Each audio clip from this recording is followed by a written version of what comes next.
Assalamualaikum, dear students. I start my lecture in the name of Allah Almighty, who is most gracious and merciful. How are you, students? I hope you are fine and you have learned the question answers and exercise of previous lecture. Let's move on. As you know, this is an English lecture, chapter number 3, and the topic is on the ocean. Today, I teach what is simile and summary. Unit number 3, page number 17. Here is portion D. Simile. Question is, what is a simile, and write down the given words and use them as the simile, or make your own similes with the given words. First of all, I will tell you what is a simile. Simile is in fact a literary term. And it compares two things using like or as. A simile compares two things using like और as. Simli में दो चीज़ों का आपस में मुआवजा किया जाता है और लफ्ज़ इस्तेमाल होते हैं like या फिर as. For example, he is as brave as a lion. वो इतना बहादुर है जितना कि एक शेर, यानी वह शेर की तरह बहादुर है. Second example, he fought like a lion. वो शेर की तरह लड़ा, मतलब ही फॉट ब्रेवली. यहाँ पे सिमली दी गई कि वो शेर की तरह लड़ा. यहाँ पे कंपैरिजन में वर्ड यूज़ किया गया लाइक और पहली एग्जाम्पल में वर्ड यूज़ किया as. The third example is as idle as a painted ship. We see that this example of simile is used in the poem as idle as a painted ship. बिल्कुल ऐसे ही खाली या नकारा खड़ा था जैसे कि नक्श की हुई कश्ती होती है. Let's start our activity. Question: make your own similes with the given words. Here are some words and we will make the similes. Word is hot. Hot mean garam. As hot as hell. जहन्नुम की तरह गरम. Right. बिल्कुल सीधा. Right से मुराद एक चीज़ होती है बिल्कुल ठीक होना. यहाँ पे राइट से मुराद सीधा, direction. Be as right as rain. बिल्कुल ऐसे सीधा जैसे कि बारिश होती है. बिग. बिग मीन बड़ा. As big as an elephant. हाथी की तरह बड़ा. Idol.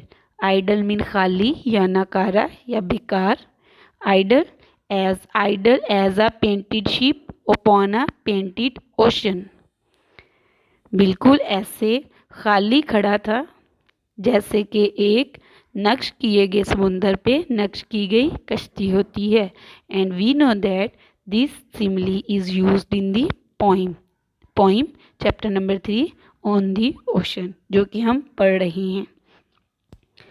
Next word is beautiful. As beautiful as a rainbow.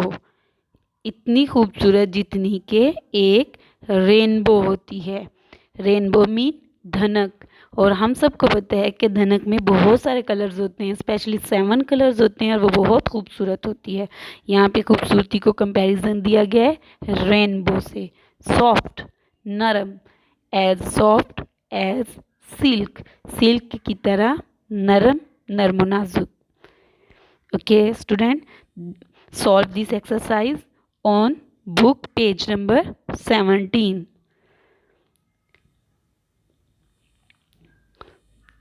We are going to learn summary of Unit 3 on the ocean. This is summary. Let's start. Dear student, let's start the summary. These stanzas have been taken from a poem, The Rime of the Ancient Mariner by S.T. Coleridge. यानी इस poem में 3 स्टेंजर्स थे. ये तीनों स्टेंजर्स एक poem, एक long poem जिसका नाम था the rhyme of ancient mariner, लिखने वाला पोइट था एस.टी. कॉलरिज. वहाँ से ये तीनों स्टेंजर्स लिए गए हैं. The poem tells the story of an ancient mariner. इस पोइम में कहानी बताई गई है एक बूढ़े मल्लाह की. He with other men traveled on a ship. वो अपने दूसरे आदमियों के साथ कश्ती में सफ़र करता था. A bird came to them. जब वो सफ़र उसने किया तो एक परिंदा उनके पास आया. They first welcomed it. उन्होंने शुरू में तो उसे खुशामदीद कहा. Thus इसी तरह they had a happy journey with it. इस तरह उन्होंने एक खुशगवार सफ़र किया या सफ़र का आगाज़ किया. But then the ancient mariner killed it in pride. फिर बूढ़े मल्लाह ने उस परिंदे को अपने फ़ख्र और गुरूर की खातर कत्ल कर दिया या मार दिया. दस दे were punished for that crime. तो इस तरह उस जहाज़ के सारे अमले को इस जुर्म की सज़ा मिली और उन्हें सज़ा दी गई. All other man died. सज़ा ये थी कि सारे आदमी मर गए एक्सेप्ट दी एंशियंट मैरिनर, सिवाय उस बूढ़े मल्लाह के. अब वो क्यों बचा? He was left alive to tell others his story.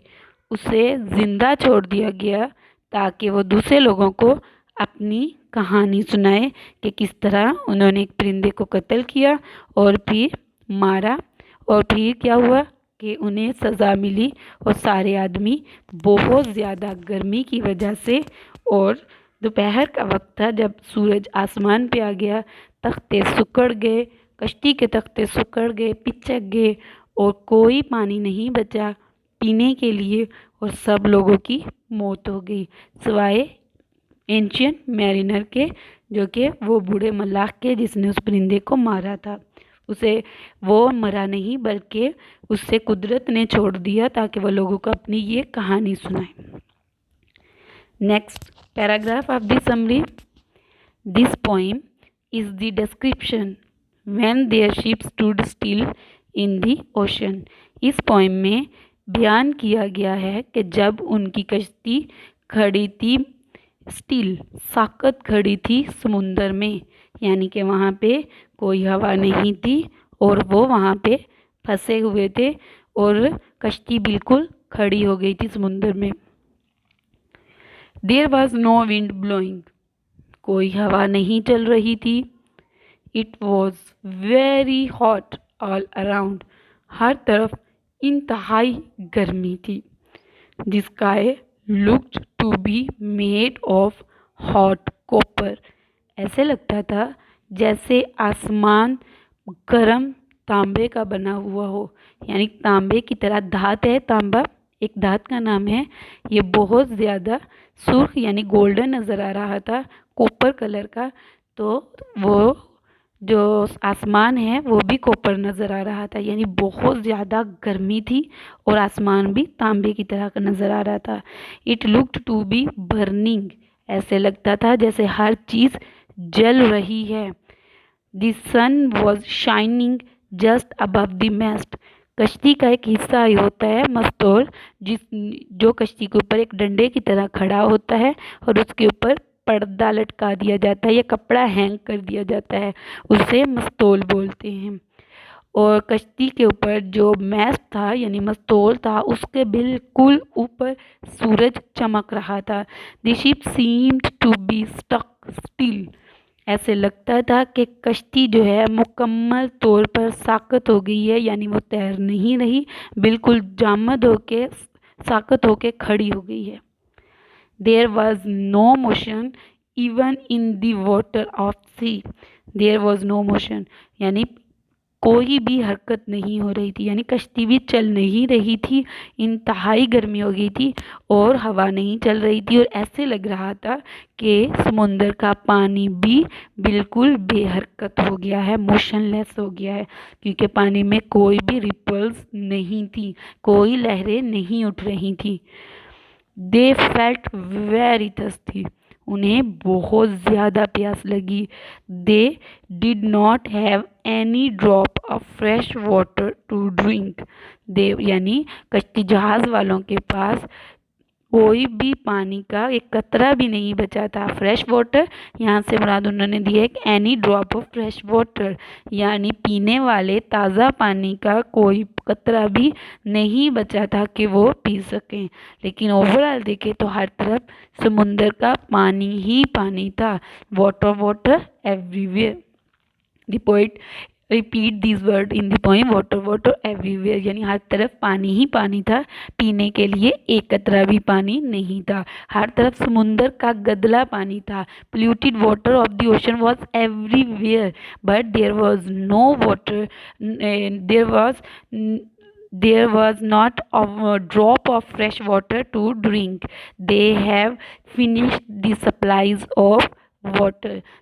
ने ये छोटी सी डिस्क्रिप्शन जो पोइम में यूज हुई है 3 स्टेंजेस में, उसकी वजह ये समरी है। And now note down your diary, learn and right the summary on your notebook. Learn and right the summary on your notebook. Note the exercise of simile, page number 17 on your book. Dear student, our chapter 3 has been completed.